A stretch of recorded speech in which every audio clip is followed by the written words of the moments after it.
부모님이 곁에 계신 것만으로 감사해야 하지 않을까. 내가 누군지 어디서 왔는지 모르는 사람도 있어요. 강수한테 쓸데없는 얘기를 왜 해? 아무것도 모르고 잘 살고 있는 애를 왜 흔들어 놓느냐고. 당신 나한테 뭐 숨기는 거 있어? 넌 술도가 식구가 아니야. 단 한마디에 흔들리는 강수의 정체성. 그 애한테 왜 그딴 얘기를 했어? 장미애의 분노, 숨겨진 모성애의 폭발, 독고탁의 의심, 그리고 밝혀지는 27년 전의 진실. 반지를 든 천수, 오랜 우정은 사랑으로 피어나고 한동석과 광숙, 술도가 문 앞에서 피어난 설렘 한 조각. 이번 35화, 단 하나도 놓칠 수 없습니다. 밤, 술도가를 내려다보는 고요한 언덕길. 그 끝자락에서 노강수는 밤 공기를 마시며 자신이 태어난 곳, 아니 길러진 곳을 바라봅니다. 뇌리를 떠나지 않는 건 단 한마디. 넌 오씨 형제가 아니야. 밖에서 들어온 자식이지. 강수의 심장이 순간 멎는 듯 했습니다. 지금까지 품고 살아온 희미한 의문 하나가 그 말 한마디에 명확한 현실로 굳어졌습니다. 그는 수없이 되새겼던 자신의 존재 이유에 대해 다시 묻기 시작합니다. 광숙이 해준 따뜻한 밥, 범수와 웃으며 걸었던 논두렁길, 흥수의 안쓰러운 잔소리마저 가짜가 된 듯한 기분이었습니다. 넌 그 집 피가 아니야. 내 성도, 너의 뿌리도. 넌 술도가 마당에 버려졌던 악이었다고. 그 말은 강수의 심장을 칼처럼 후벼 팠습니다. 그는 본능처럼 가방을 집어들고 시외버스 터미널로 향했습니다. 대합실의 벤치에 앉아있는 동안 손에 든 가방의 무게보다 자신의 정체성에 대한 혼란이 더 무거웠습니다. 전광판 속 아무 버스 시간표도 그의 갈 곳이 되어주지 못했습니다. 그는 자신이 무엇으로 존재해왔고 어디로 돌아가야 하는지조차 확신할 수 없었습니다. 그때 진동이 울리고 화면에는 광숙 형수님이라는 글자가 깜빡입니다. 강수는 떨리는 손으로 전화를 거절합니다. 잠시 후 음성 메시지가 재생됩니다. 강수 씨, 어디 계세요? 가족은 숨겨도 결국 가족이에요. 돌아와 주세요. 그 순간 강수는 처음으로 눈물을 흘립니다. 마음속 단단하게 닫아두었던 문틈이 살짝 벌어지는 듯 했습니다. 그는 조용히 자리에서 일어나 터미널을 떠납니다. 집으로 향하는 길이 비록 낯설고 어색하더라도 이제는 그 안으로 다시 들어가려는 용기를 내기 시작합니다. 마음은 여전히 무겁지만 이제 그 무게를 받아들이기로 한 것입니다. 그러던 중 강수는 무작정 독고세리가 있는 자취방 근처로 발걸음을 옮깁니다. 문 앞에서 망설이던 그는 결국 벨을 누릅니다. 세리는 살짝 부은 얼굴로 문을 열고 강수를 보고 놀란 눈빛을 보입니다. 뭐예요? 왜 여기에? 강수는 조용히 그녀를 바라보다 입을 엽니다. 세리 씨, 부모님이 곁에 있다는 것만으로도 감사해야 하지 않을까요? 전 누가 내 부모인지도 몰라요. 누가 날 낳았는지도, 왜 그 마당에 나를 두고 갔는지도 아무것도. 세리는 말을 잇지 못한 채 고개를 떨굽니다. 강수는 한 걸음 더 다가서며 이어 말합니다. 세리 씨 마음 이해합니다. 부모님과의 갈등도 많으셨겠지요. 하지만 그래도 가족이 곁에 있다는 건 저한테는 갖고 싶어도 가질 수 없었던 소중한 기회입니다. 저 같은 사람에게는 그게 참 부러운 일이에요. 세리는 눈가가 촉촉해진 채로 중얼거립니다. 이런 말씀을 하시려고 여기까지 오신 거예요? 강수는 고개를 끄덕입니다. 저는 세리 씨처럼 부모님과 부딪힐 기회조차 없었거든요. 어떤 고통이 있든 가족이라는 이유 하나만으로도 다시 시작해 볼 수 있다는 게 어쩌면 축복일지도 모르잖아요. 이 말은 세리의 마음에 작지만 깊은 파문을 일으킵니다. 그녀는 묵묵히 고개를 끄덕이며 지금의 현실을 마주하며 깊은 생각에 잠깁니다. 그날 밤 방안을 어둠이 감쌉니다. 장미애는 책장 위에 고이 모셔둔 사진첩을 꺼내듭니다. 그녀의 손끝이 닿는 페이지마다 시간의 먼지가 흩날립니다. 강수가 신생아였던 시절의 사진, 작은 손에 꼭 쥐고 있던 털실 장난감, 병원 영수증과 입양동에서 복사본까지. 강수야, 엄마가 너를 놓고 떠났지만 단 하루도 널 잊은 적 없었어. 장미애의 눈물에 젖은 눈과 사진 속 웃고 있는 갓난아기의 대비를 교차하며 보여줍니다. 그녀는 사진첩을 가슴에 꼭 안고 무너져 내립니다. 1998년 늦여름, 장미애는 만삭의 몸으로 술도가 격리실 책상 앞에 앉아 회계장부를 들여다보며 떨리는 손으로 독고탁의 번호를 눌러봅니다. 전화는 받지 않습니다. 독고탁 씨, 제발 다시는 이렇게 안 한다고 했잖아요.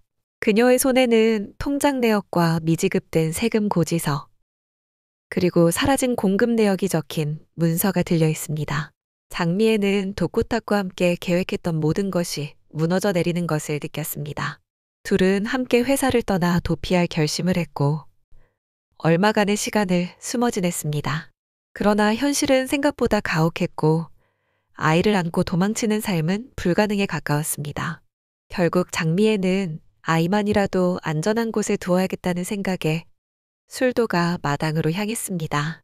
잠시 뒤 장미애는 야심한 밤 술도가 마당에 나섭니다. 아이를 담요에 싸고 조심스레 평상 위에 내려놓습니다. 그리고 붉게 물든 하늘 아래 중얼거립니다. 잘 살아야 해. 언젠가 내가 꼭 다시 찾을게. 절대 널 잊지 않을 거야.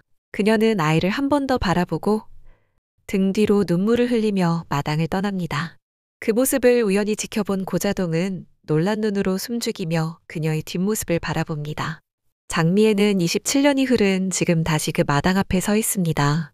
손에는 사진첩과 함께 오래전 그날 아이를 담았던 담요가 들려 있습니다. 그녀는 담요를 가만히 쥐며 속삭입니다. 강수야, 이제는 도망치지 않을게. 이제야말로 내게 엄마로 설 수 있을까? 이번에는 숨기기 위해서가 아닌 밝히기 위해서.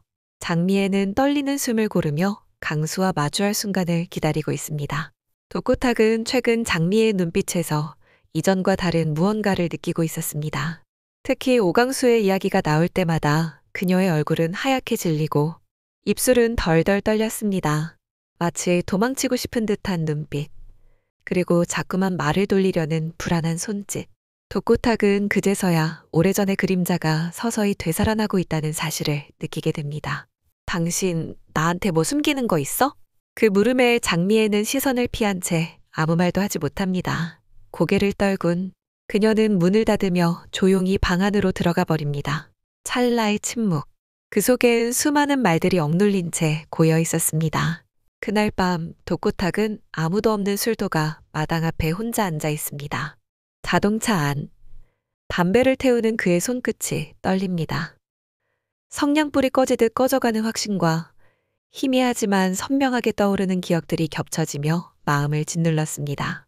1998년 장미애가 회사 자금을 들고 사라졌고 그 후 며칠 뒤 갑자기 복귀했지. 그런데 이상하게도 그 시기 술도가 마당에서 아기 하나가 발견됐고 조각난 기억이 퍼즐처럼 맞춰지는 순간 독고탁은 주먹으로 운전대를 강하게 내리칩니다. 설마 그 애가 강수? 갑자기 땀이 이마를 타고 흘러내리고 눈동자가 좌우로 흔들립니다. 머릿속에 스친 모든 장면이 하나로 엮입니다. 장미애가 강수에게 유독 날선 반응을 보인 이유, 그에게 감정적으로 얽힌 태도, 그 모든 것이 하나의 진실을 향해 손가락질하고 있었습니다. 다음 날 새벽, 독고탁은 아무도 없는 집안을 돌아다니며 장미애의 방 서랍을 뒤지기 시작합니다. 손이 떨리면서도 멈출 수 없습니다. 그 속에서 발견된 것은 오래된 입양신고서, 병원 진료 기록, 그리고 그 아이의 이름이 적힌 진료 파일. 조강수. 문서를 집어들고 있는 그의 손끝이 점점 하얘집니다. 독고탁은 문서를 바닥에 떨어뜨리고 벽에 기대어 조용히 숨을 내쉽니다. 이 여자가 아직도 진실을 숨기고 있어. 그 순간 장미애가 방문 앞에 서 있는 것을 보게 됩니다. 둘의 시선이 맞닿는 순간 공기마저 얼어붙습니다. 내가 내 과거를 밝혀줄게. 그리고 그 애한테도 진실은 반드시 나와야 하니까. 그의 목소리는 분노가 아닌 단호함이었습니다. 숨기지 않겠다는, 끝까지 책임지겠다는 결의가 깃든 목소리. 이제 독고탁 역시 과거로부터 도망치지 않기로 결심한 것입니다. 내가 내 과거를 밝혀줄게. 그리고 그 애한테도 진실은 반드시 나와야 하니까. 법원 앞. 오천수는 전처 강소연과 최종 이혼 서류에 도장을 찍고 나오며 조용히 하늘을 올려다봅니다. 긴 싸움이었고 마음도 많이 지쳤습니다. 한 장의 종이 위에 끝나버린 관계. 그 뒤에 남은 감정은 말로 다 할 수 없었지만 이제는 새로운 시작을 할 수 있다는 안도감도 있었습니다. 차에 올라탄 그는 조심스럽게 조수석 글러브 박스에서 작은 반지 상자를 꺼냅니다. 반짝이는 링 안에는 미순과 함께한 시간들이 조용히 담겨 있었습니다. 그는 숨을 고르고 문미순에게 전화를 겁니다. 내일 저녁에 시간 좀 비워줄 수 있어? 너랑 나한테 아주 특별한 날이 될 것 같아서. 전화기를 내려놓은 미순은 순간 멈춰선 채 미소 짓습니다. 그리고 작은 목소리로 혼잣말을 중얼거립니다. 무지 기대되는데 설마 그 반지? 다음 날 해질 무렵 술도가 앞골목. 오천수는 검정 정장을 입고 손에는 꽃다발과 작은 반지 상자를 들고 서 있습니다. 그는 계속 시계를 보며 긴장된 표정을 숨기지 못합니다. 그때 저 멀리서 환하게 웃으며 걸어오는 문미순. 그녀를 본 순간 오천수의 표정이 부드럽게 풀립니다. 미순이 가까이 다가오자 그는 꾹 참았던 말을 꺼냅니다. 미순아, 너 내가 어려울 때 항상 내 옆에 있었잖아. 내가 망가졌을 때도 아무것도 아니었던 날에도 웃어줬잖아. 지금껏 내가 해준 거, 이 반지 하나로는 부족하지만 그래도 앞으로는 더 잘할게, 진짜로. 미수는 살짝 당황한 듯 입술을 떨지만 눈빛은 따뜻했습니다. 오천수는 조심스럽게 반지를 꺼내 그녀 앞에 내밉니다. 나랑 다시 시작해줄래? 순간 미순의 눈가에 눈물이 맺힙니다. 그녀는 말없이 고개를 끄덕이며 반지를 받아듭니다. 그리고 천수의 손을 꼭 쥡니다. 응, 천수씨, 이번엔 나도 지키고 싶어. 우리 둘 다. 그날 밤 술도가의 작은 마당에서 두 사람은 나란히 앉아 따뜻한 막걸리를 나눕니다. 오천수는 그제야 마음 깊숙한 곳에서 올라오는 감정을 말없이 미순의 어깨에 기대며 꺼냅니다. 두 사람의 사랑은 그렇게 다시 조용히 그러나 단단하게 피어나기 시작했습니다. 광숙은 최근 자주 거울 앞에 멍하니 앉아 자신을 바라보곤 했습니다. 술도가의 고된 하루 속 문득 찾아오는 이 낯선 설렘의 정체는 무엇인지 스스로도 헤아릴 수 없었습니다. 그의 목소리가 귓가에 맴돌았습니다. 한동석 회장님, 단지 고객으로만 보기엔 그의 따스한 시선과 말투는 그 이상이었지요. 그리고 그날 동석은 술도가 앞골목에 차를 세웁니다. 차창이 조용히 열리며 창 너머로 꽃다발과 작은 상자가 보입니다. 광숙 씨는요? 제가 하는 비즈니스보다 훨씬 더 신경 쓰이고 에너지가 들어가는 사람이에요. 그만큼 더 소중합니다. 광숙은 말을 잇지 못하다가 조용히 다가가 그의 볼에 가볍게 입을 맞춥니다. 동석은 놀라 눈을 동그랗게 뜨지만 이내 미소 지으며 그녀의 손을 맞잡습니다. 그날 밤 광숙은 오천수에게 고백합니다. 천수 씨, 사실 저 동석 씨랑 연애하고 있어요. 오천수는 조용히 고개를 끄덕이며 웃습니다. 형수님, 사실 다 알고 있었어요. 걱정 마세요. 사랑하셔도 됩니다. 그날 저녁 술도가 식탁에서 광숙은 형제들에게 연애 사실을 알립니다. 정적 후 이어지는 형제들의 미소. 술도가에 또 하나의 따스한 봄이 찾아오고 있었습니다. 이번 35화 뇌피셜 어떠셨나요? 강수의 고뇌, 장미의 눈물, 독고탁의 진실 추격, 그리고 피어나는 두 커플의 사랑까지 숨막히는 감정의 롤러코스터였죠? 여러분의 생각은 어떠신가요? 댓글로 남겨주세요. 구독과 좋아요는 제작진에게 큰 힘이 됩니다. 알림 설정하시면 36화 뇌피셜도 바로 만나보실 수 있어요.